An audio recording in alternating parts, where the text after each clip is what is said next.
Mbona ngoma imenyoka hii? Akizungumza wakati wa uwekaji wa jiwe la msingi katika ofisi hiyo, Waziri wa Katiba na Sheria na mbunge wa jimbo la Namtumbo Dr. Juma Zuberi Homera amesema ujenzi wa ofisi hiyo ni sehemu ya utekelezaji wa ilani ya CCM inayolenga kusogeza miundombinu ya haki karibu na wananchi popote walipo. Dr. Homera ameongeza kuwa tayari ofisi ya taifa ya mashtaka imefungua zaidi ya ofisi 118 Tanzania nzima. Kwenye ilani yetu tulikubaliana kujenga miundombinu ya utoaji haki jinai, kwa maana kwamba kuna changamoto kubwa. Mwananchi anakamatwa, wakati huo huo anayekwenda kumchunguza ndo aliyomkamata, anayemwandikia faili la kumpeleka mahakamani huyo aliyemkamata, na huyo ndio anayempeleka mahakamani. Sasa hapa tunakwenda kutenganisha anayekamata mwingine na anayechunguza ni mwingine, na anayeandaa jarada la kwenda mahakamani ni mwingine.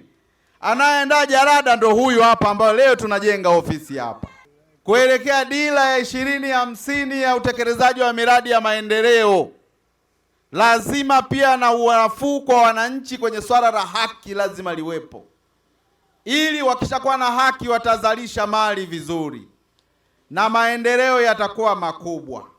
Sasa ndugu zangu, Daktari Samia Suluhu Hassan kaidhinisha fedha na kuiwezesha ofisi hii ya taifa ya mashtaka kujenga mikoa yote 26 ofisi za taifa za mashtaka. Hili gari moja ni miongoni mwa magari 21 ambayo niliyazindua tarehe 3 mwezi Mei pale Dar es Salaam Temeke, na sisi tumefanikiwa kupata gari moja. Msione vyaelea.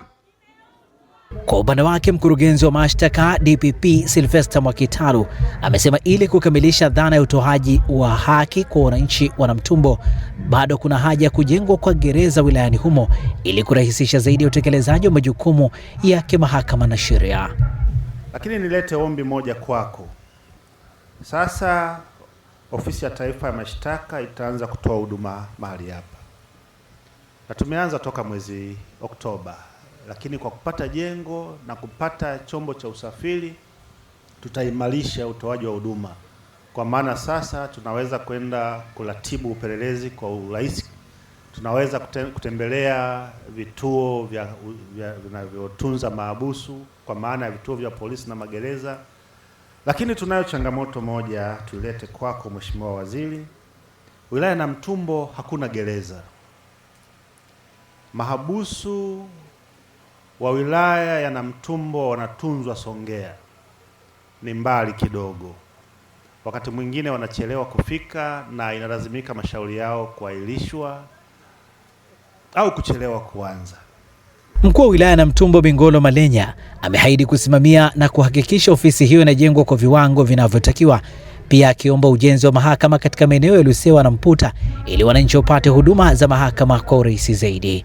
Katika wilaya hii Mheshimiwa Rais alitoa fedha tukajenga mahakama ya wilaya, lakini kutokana na ukubwa wa eneo hili tunaomba ikupendeze utuombee kwa Mheshimiwa Rais ujenzi wa mahakama kata ya Lusewa pamoja na Mputa.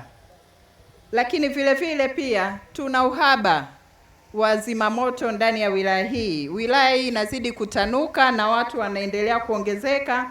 Majanga ya moto yanahitaji pia kuwa na vifaa ambavyo vinaweza kusaidia kuzima moto. Na baadhi ya wananchi wa Namtumbo wameishukuru serikali kwa kuleta mradi huo, wakisema umeleta matumaini mapya katika upatikanaji wa haki, pia wakimtaja Dr. Homera kuwa chachu ya maendeleo katika wilaya ya Namtumbo kutokana na mchango wake katika kusukuma miradi ya maendeleo. Kwa jina naitwa Huseni Asmani Ndorite, mwenyekiti wa ACT Wazalendo kata ya Namtumbo. Furaha sana kwa mambo anayefanya Mheshimiwa Zuberi Homera kutuletea jengo la taifa kuwepo katika jimbo letu hili la Namtumbo, na tutafarijika pia wananchi na haki zetu nyingi. Nadhani tulikuwa tunaenda mbali, sasa hivi nadhani tutapata hapa wilayani kwetu. Kwa jina naitwa Hawaii Dinyoni. Mimi ni mkazi wa Namtumbo. Tunatoa tu shukrani kwa mbunge wetu na waziri kwa maendeleo anayotuletea, tunamshukuru kwa kweli. Mengi anatufanyia. Kipindi kichache tu tumeona mambo yamebadilika. Inakuwa na Namtumbo mpya. Kutoka hapa wilayani Namtumbo mkoani Ruvuma, mimi ni Shehani Mzaina.